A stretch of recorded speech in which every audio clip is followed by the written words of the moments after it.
Hello and welcome back. This is part 2 of my Makeup Basics series. This video is all about the base face.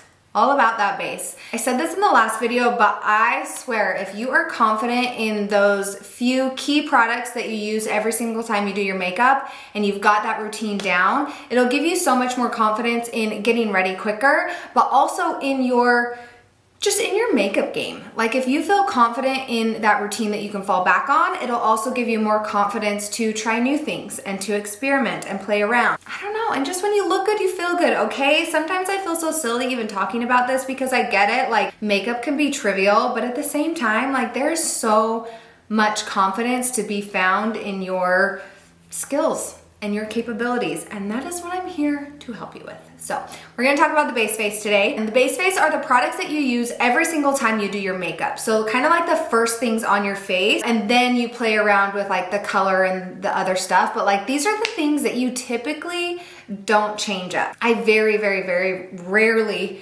change up my base face. And if I do, it's because like I'm trying out a new technique or something like that. But I always fall back to this routine. So I'm gonna show it to you today. Also, let me point out too that these products are long lasting and skincare infused. And so you don't have to sacrifice good skin or like makeup that clogs your pores for makeup that like slides off. Wait, does that even make sense? Anyway, there's a lot of makeup that's like skincare infused, good for your skin, won't clog your pores, but typically it doesn't last. Or the other way around, whereas like if you want the long lasting makeup, you're sacrificing clogging your pores or drying out your skin because of like harsher ingredients in there that allow it to last.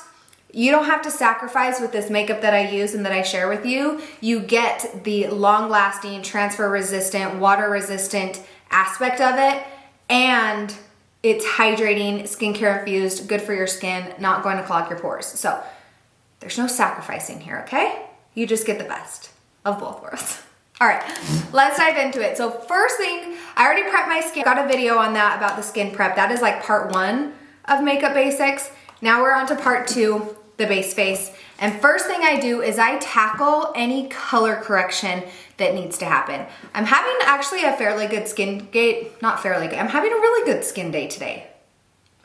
Like I don't have any active breakouts. I have a couple like scar areas, but I know that that'll be just fine with my Tinted Moisturizer. So the only thing I have to color correct today are these puppies. These bad boys under here. So I like to press out my illuminator, which is part of my under eye prep, and just make sure that I don't have any excess product under there because that can lead to creasing.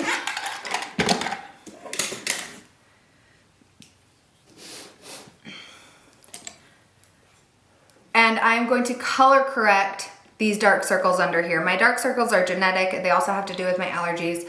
I've tried so many things to fix them and they just don't go away, and it's fine.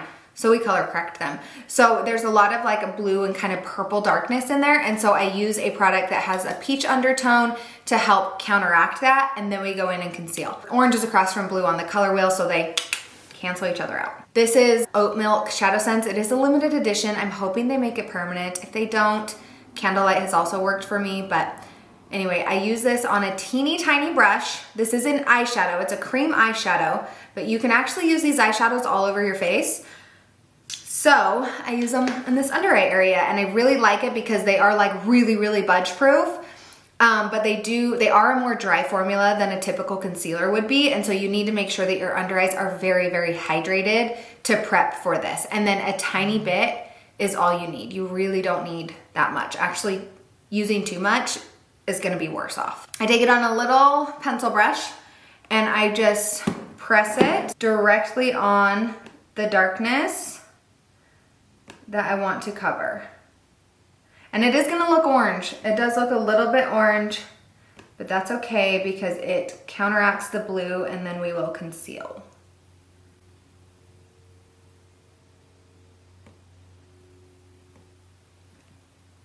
And I love using this little pencil brush because I really can get into the areas that I want to cover and then avoid those that I don't. I have like, you know, where my eyelid right here comes in actually doesn't have darkness. And so I don't need this color on there.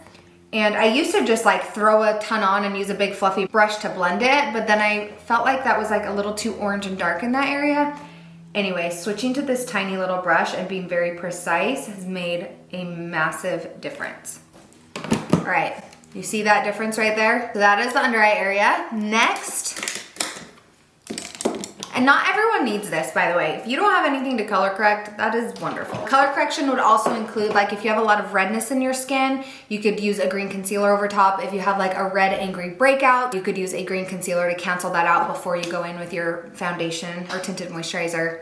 Like I said, that's really kind of my only discoloration area. Next is Tinted Moisturizer. This is the Senegence Color Correcting Tinted Moisturizer in the shade Light. There's 6 different shades to choose from, and they adjust up or down like 4 to 5 shades. So I actually wear this shade year round, unless I were to get like my palest pale in the middle of winter and I didn't self-tan. That's kind of the only time that I would switch up my shade.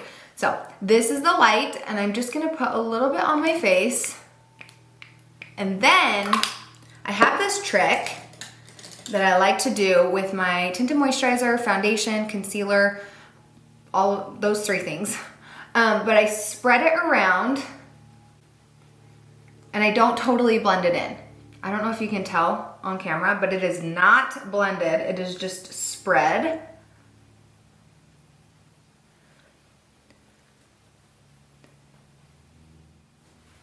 All right, so that is spread around, it's not blended, and I like to let it sit and actually dry down before I blend it. And what that does is it actually allows the product to provide more coverage while still using the same product. So you don't have to have a ton of different foundation options for the different coverage levels that you want. Just doing a different technique will give you more coverage with the same product, the same amount of product, which is great. We're not here to waste money.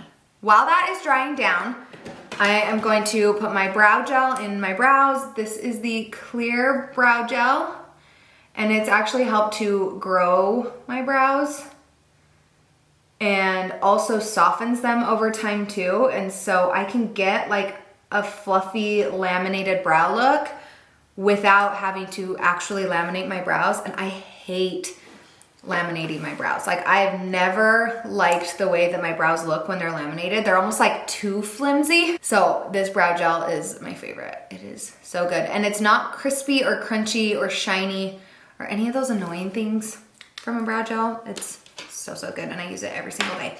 I'm gonna press the brows down with my tweezers so that they're just kind of flat to my face. I don't know, it just gives it a little more of that trendy look, but it's not like too fluffy. You know? All right, CCTM has had some time to start to dry down, so I'm gonna go in with my flat top F80 brush and press it into the skin. That'll also maintain the coverage. If you want less coverage, you can like swirl it in with your brush and that will give you less coverage. The more you mess with it, the more you like sweep it around, the less coverage you're gonna get. The less you mess with it, the more coverage you're gonna get. So we're just pressing it in.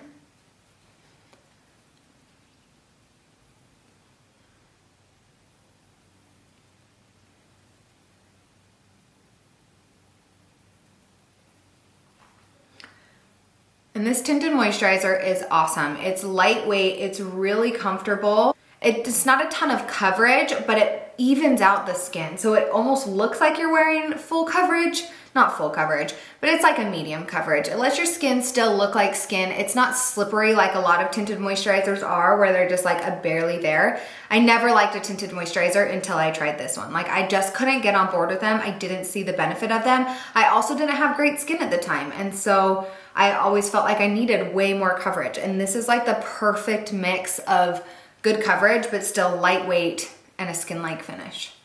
Next up is concealer and bronzer. First this is the light concealer, a little bit on the ring finger. And I place it down here a little bit lower on the bone. So I'm like pressing it onto the bone. It has some structure behind that skin for me to press it onto. This is not being blended into the skin. This is just gonna sit and again, start to dry down. Same way that I did the tinted moisturizer. It starts to dry down. It's gonna give you more coverage with less product, which will result in less creasing. So this is especially important for that under eye area. This thin skin moves so much that creasing can totally be normal, especially if you have too much product underneath the eye area. So the best way to reduce creasing is to reduce the amount of product under there. But at the same time, you're like, I want coverage. I don't know about you, but me, I need that coverage. I need the best coverage possible. This is it. And this technique, this is it, I promise you. All right, so we're just gonna let that start to dry down. While that's drying down, I'm gonna do my bronzer. You can see I have like techniques, and a lot of them involve letting things dry before moving on to the next thing. So I kind of bounce around. Hopefully you're following. But I kind of bounce around in order to make the most of my time. So this is deep tinted moisturizer. I put a little bit on the lid and then go in with my bronzer brush. And this goes on the cheekbones, the forehead, just all the areas that I bronze. Bronzer's done. Concealer needs a little more time to start to dry down, so I'm gonna fill in my brows. This is the brown pencil liner. It's an eyeliner pencil, but it is the perfect product for brows. And I feel like it's like the sisterhood of the traveling brow product. Like this works on so many people. It's waterproof, it's long lasting. You can create hair-like strokes, you can fill in and give it more of like a powder fill type look. Anyway, it's great. So I use it on a little tiny angled brush. This is an E06. And I just fill in the areas that need it.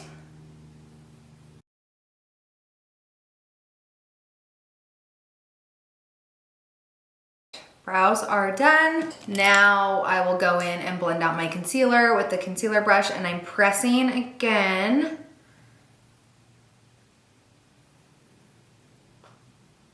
Because I want to maintain as much coverage as possible. I just press it up in so that it's nice and, you know, blended.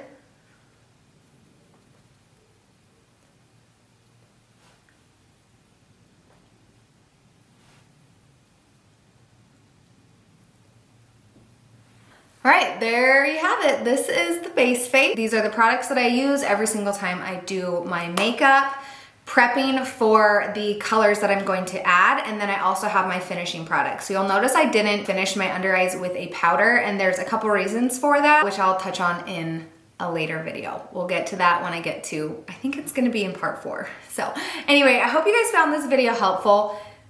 Simple, quick, effective. Like I honestly could go out like this and feel fine if I was just like, you know, wearing like a more natural, like less is more makeup look, but also I can build on top of it. All right, so anyway, everything will be linked in the description bar below. Be sure to come back for part 3, which is where we get into the fun stuff, the colors, a little more playful. So I will see you guys in my next video.